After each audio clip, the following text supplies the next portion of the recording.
Good evening everyone. स्वागत है आप सभी का बैंकिंग अपडेट में। आई होप कि आप सब लोग बहुत ही अच्छे होंगे। तो दोस्तों 5 दिसंबर और 12 दिसंबर दोनों के हमारे आईबीपीएस क्लर्क के जो एग्ज़ाम हैं वो ओवर हो चुके हैं। 13 दिसंबर जो है डेट मेंशन थी, पर आज जो एग्ज़ाम है वो हुआ नहीं।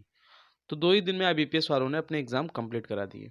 तो अब जो है लोगों का सवाल है फाइनल एक्सपेक्टेड कट ऑफ के बारे में कि सर एक्सपेक्टेड कट ऑफ क्या हो सकती है।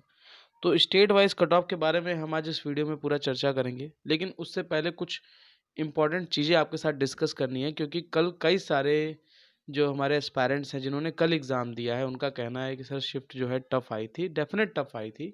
मॉडरेट लेवल था कल का पेपर, चारों शिफ्ट की अगर मैं बात करता हूँ तो उसमें उनका क्या फ़ायदा होगा, नॉर्मलाइजेशन होगा या नहीं होगा। इन्हीं सब चीज़ों पर आज जो है हम इस वीडियो में बात करने वाले हैं, तो लास्ट तक बिल्कुल साथ में बने रहिएगा।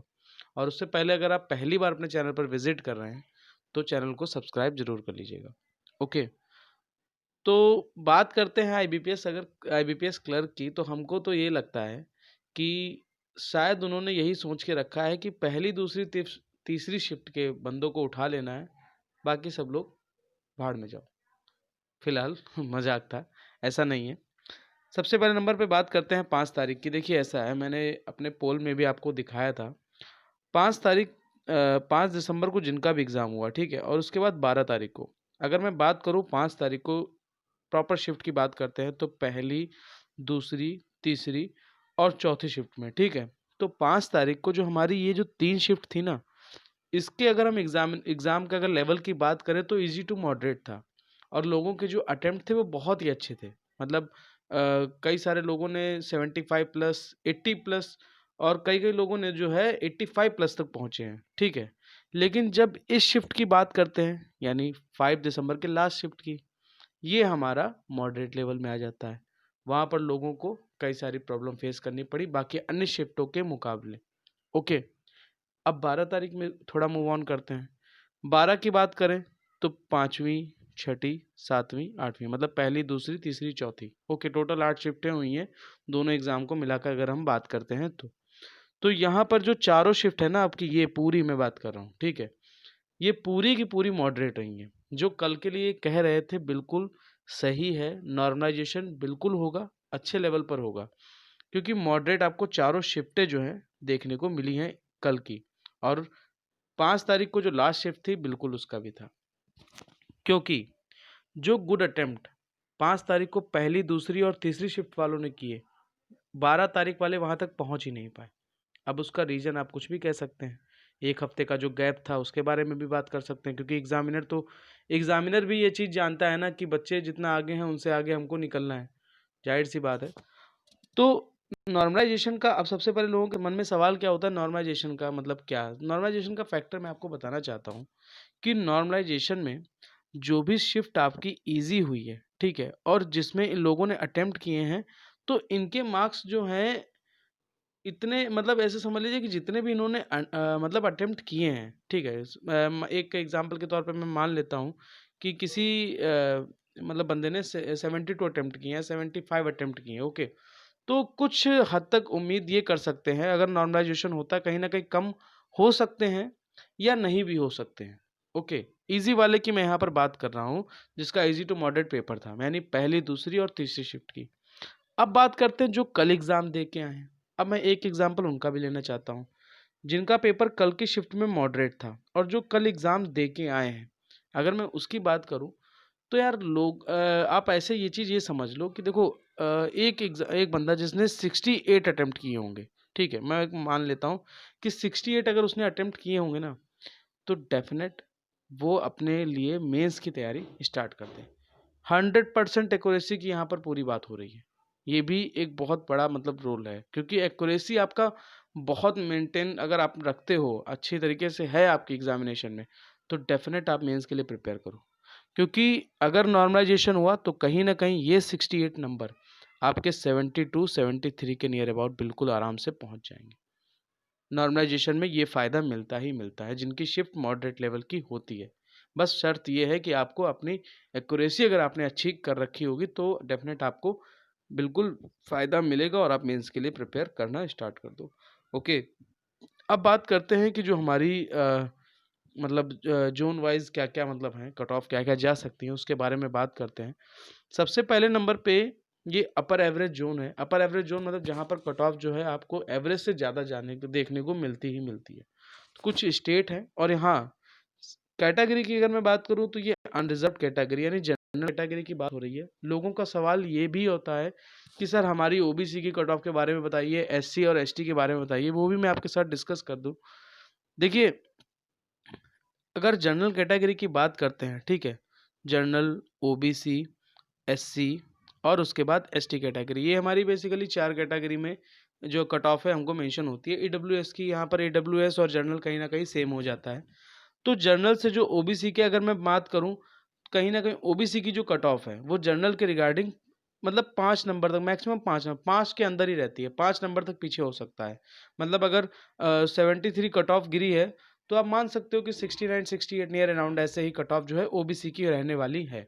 ओके, अब एससी की अगर मैं बात करता हूं तो एससी जो है वो तकरीबन 8 से 10 नंबर तक पीछे होता है जनरल से। मैं अगर बात करता हूं जनरल कैटेगरी से तो 8 से 10 नंबर तक जनरल कैटेगरी से पीछे रहता है।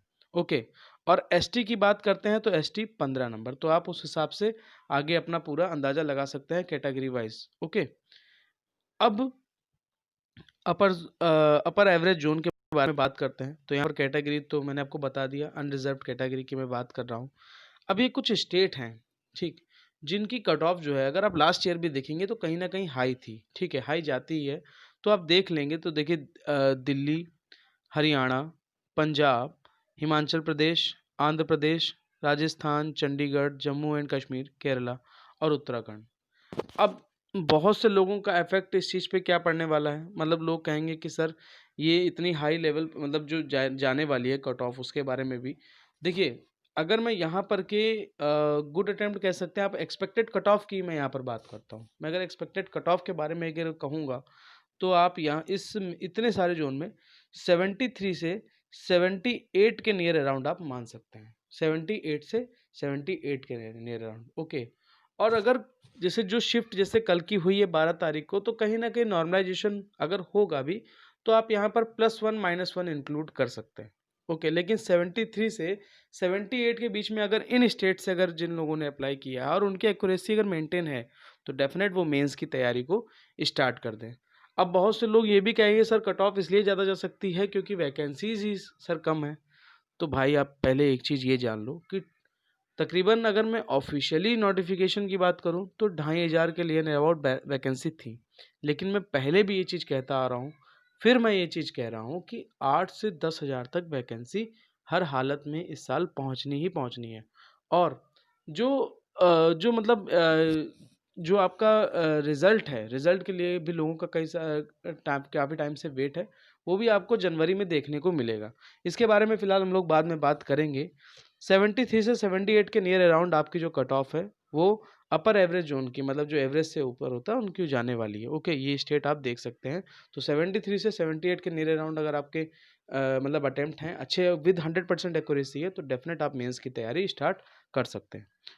अब उसके बाद है एवरेज जोन आता है हमारा। एवरेज में अगर मैं बात करूं तो यहाँ पर जो है आपका यूपी, वेस्ट बंगाल, बिहार, उड़ीसा, झारखंड, छत्तीसगढ़, मध्य प्रदेश और तेलंगाना। अब इनकी बात करते हैं तो इनकी जो हमारी एवरेज कट ऑफ होने वाली है, ठीक है, या गुड अटेम्प्ट कह सकते हैं, जो भी कह सकते हैं, एक्सपेक्टेड कट ऑफ तो 65 से 72 के बीच में ये जाने हैं। ठीक है, 65 से 72, इससे ऊपर नहीं जाना है। यूपी की लास्ट टाइम की मैं आपको बताता हूँ तो 68 या 69 68 समथिंग नियर अराउंड थी।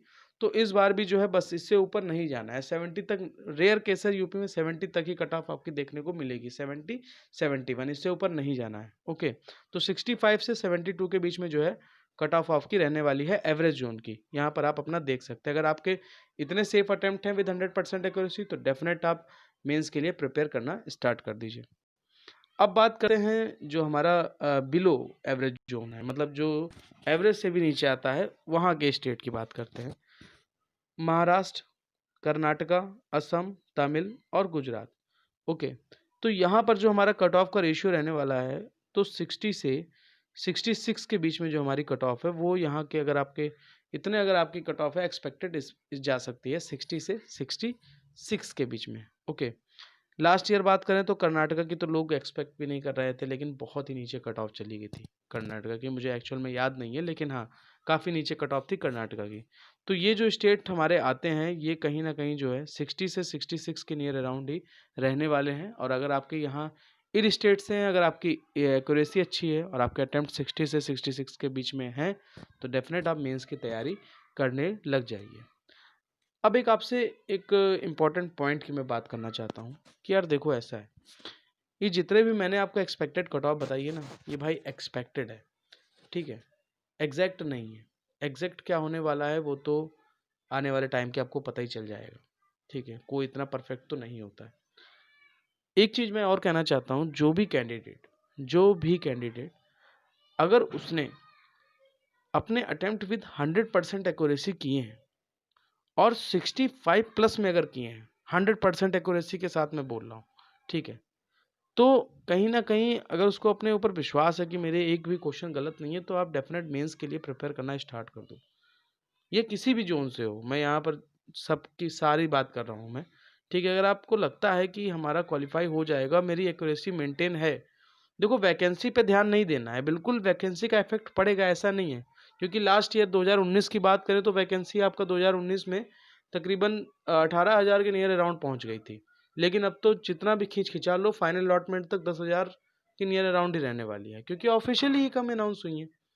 ओके, तो ये तो इफेक्ट पड़ना ही पड़ना है कट ऑफ पे। लेकिन अगर आपको अपने ऊपर विश्वास है, एक्यूरेसी अगर आपकी मेंटेन है, अच्छे लेवल पर है, तो डेफिनेट आप मेंस के लिए प्रिपेयर करना स्टार्ट कर दो। तो मेरी ये आप सबसे राय थी। तो और ये जो एक्सपेक्टेड कट ऑफ है, फिर लास्ट कह रहा हूँ कि ये एक्सपेक्टेड कट ऑफ है, एग्जैक्ट कट ऑफ नहीं है। ओके फ्रेंड्स, तो फिर मिलते हैं नेक्स्ट वीडियो में, और नेक्स्ट वीडियो में मैं आपके साथ डिस्कस करूँगा कि जो हमारा रिजल्ट है वो कब तक हमको देखने के चांसेस हो सकते हैं। और रिज़ल्ट जो है ये भी बताएंगे आपको रिज़ल्ट कब तक आएगा, साथ ही साथ जो बैंक अभी रिपोर्ट कर रही हैं वो भी कब तक रिपोर्ट करेंगी, जिससे प्री के रिगार्डिंग कितने स्टूडेंट तक सिलेक्ट हो सकते हैं। ओके, तो मिलते हैं नेक्स्ट वीडियो में, अपना ध्यान रखिएगा। और किसी भी प्रकार की अगर आपकी क्वेरी है, और आप अपने हमें अटेम्प्ट भी ज़रूर शेयर कर सकते हैं, जिनका कल एग्ज़ाम था या 5 तारीख को था, वो भी हमें कमेंट सेक्शन में ज़रूर बताएं। किसी प्रकार की अगर आपकी क्वेरी है तो आप हमें बैंकिंग अपडेट YT, ये हमारा टेलीग्राम चैनल है, आप यहाँ पर हमको बता सकते हैं, फॉलो कर सकते हैं।